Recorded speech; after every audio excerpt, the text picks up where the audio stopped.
Hello everyone, welcome back to another episode of r/Entitled Parents. In today's episode, my dad wants my kids. Cousin was mad I didn't barbecue food without seasoning for her baby. Cousin abandoned my niece at my house while I was camping.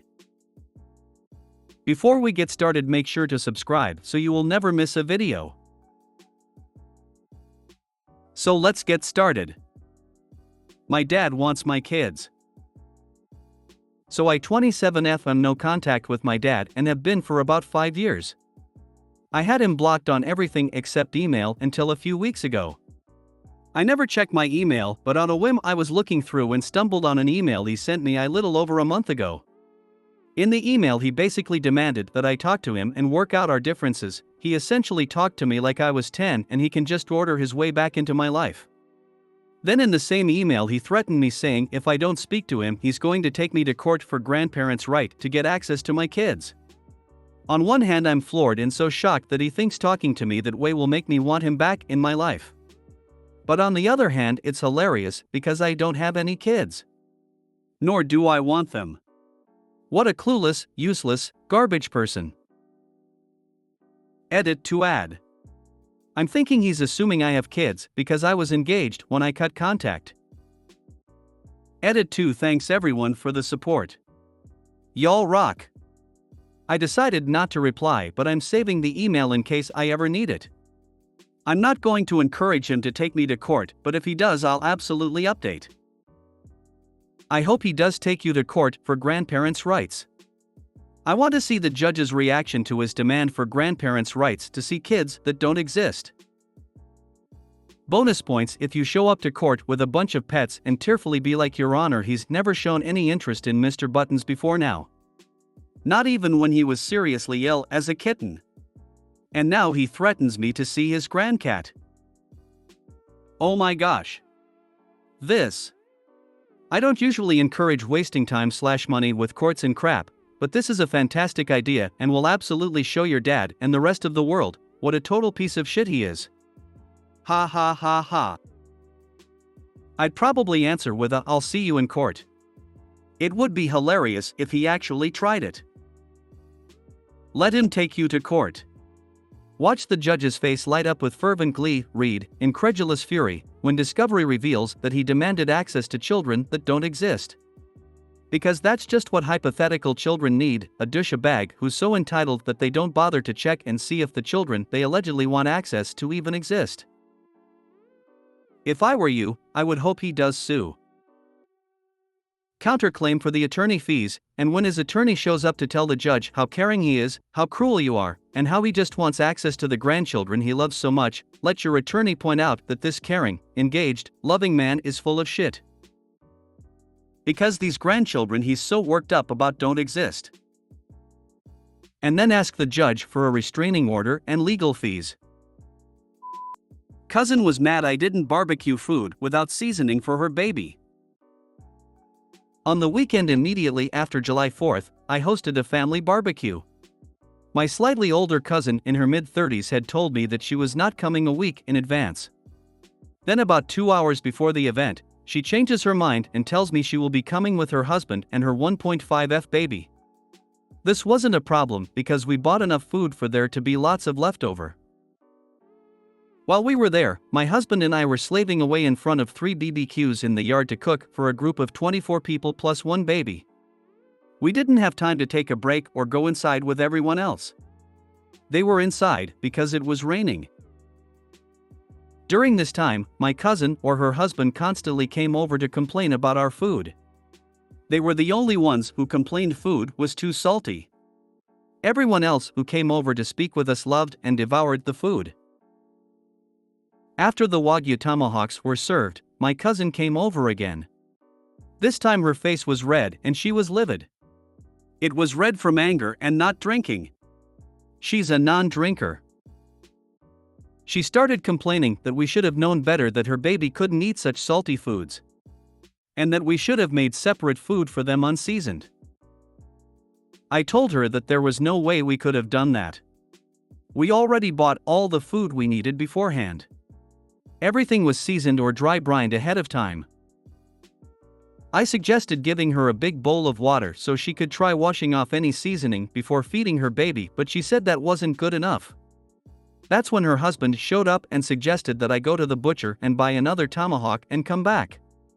That way their daughter could also have some unseasoned. My husband said no.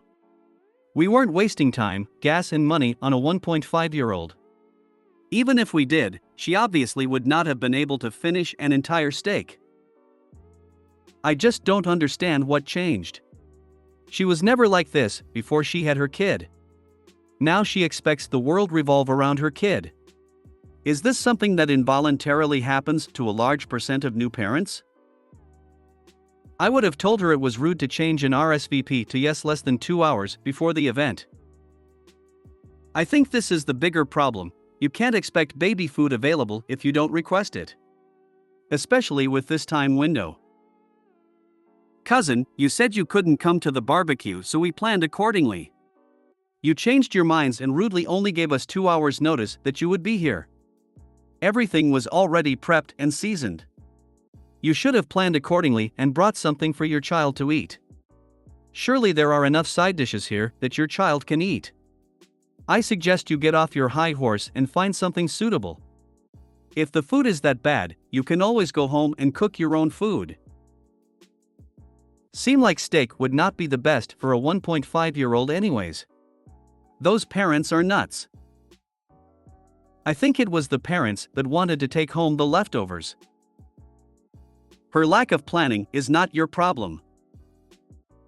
I know 1000% without any doubt that it's not my problem. But it still doesn't change the fact that I felt the whole hosting experience was frustrating with them constantly coming over to complain. I'm glad there's a place for me to vent anonymously. Pretty sure if I complained to any family member, she'd find out and then harass me some more. Good grief, the 1.5 years old could have eaten a bowl of cereal or sandwich. If your child has special food needs, you bring food for the child. Cousin didn't do that. To ask you to go to the butcher shop is asking too much. I would have offered to let her ake some butter pasta for the kid if she was so concerned. Really, there was likely enough side dishes to fill the kid up. If their daughter has no health issue requiring her to nor consume salt, then they could have still feed her the tomahawk. It was only one meal. Tell her next time that if she is coming to a party of yours, that she should bring something for the child, in case what you're serving isn't acceptable. Cousin abandoned my niece at my house while I was camping. Over the week, my husband and I went on a camping trip before summer season with its glorious warm weather was officially over. We weren't at home and had no cell reception where we were. We left Thursday, September 7th and returned on Monday, September 11th. While we were away, my cousin left my niece still strapped to her car seat outside my house door on Friday, September 8th and sent me some text messages. Remember, I had no cell reception where I was camping. I would never have known while I was gone. I saw the missed messages after I returned home. It wasn't a request to ask if I can help her. It was simply a message notifying me that she left my niece in front of my door along with a bag with her stuff for the weekend. She did not ask me beforehand if I could help her babysit. There was no possible way for me to know. Even if I knew, I would have still declined unless it was a medical emergency in the family and they had no other choice. I live in a rural area where everyone is on 30-acre plots of land, so no one knew my niece was there. I had no clue. The neighbors had no clue. My niece was literally abandoned in front of my door until Saturday noon when my parents came by to drop off my parcels that were delivered to their house. That's when they saw my niece. My parents called my aunt and had her come pick her up. I can only assume that my parents, my aunt and my grandmother scolded my cousin for leaving my niece at my door. When I got home, all I saw was the initial text message telling me that my niece was dropped off at my place. Then a string of very rude text messages and voice messages from my cousin calling me irresponsible for leaving my niece outside and endangering her. Because what if the coyotes in my area attacked the helpless infant? I'm just so frustrated. It would be a favor to your niece to take the evidence you have and give it to the police. What they did in the first place was utterly outrageous. Then, to dare to blame you for not being home. These people are unfit to be parents. They have already endangered their child, putting her at risk of grave injury or death, and had the nerve to deny responsibility. The sooner that poor kid can be rescued from them, the better. Straight up child abandonment. Report those parents. That's nuts. I 100% agree.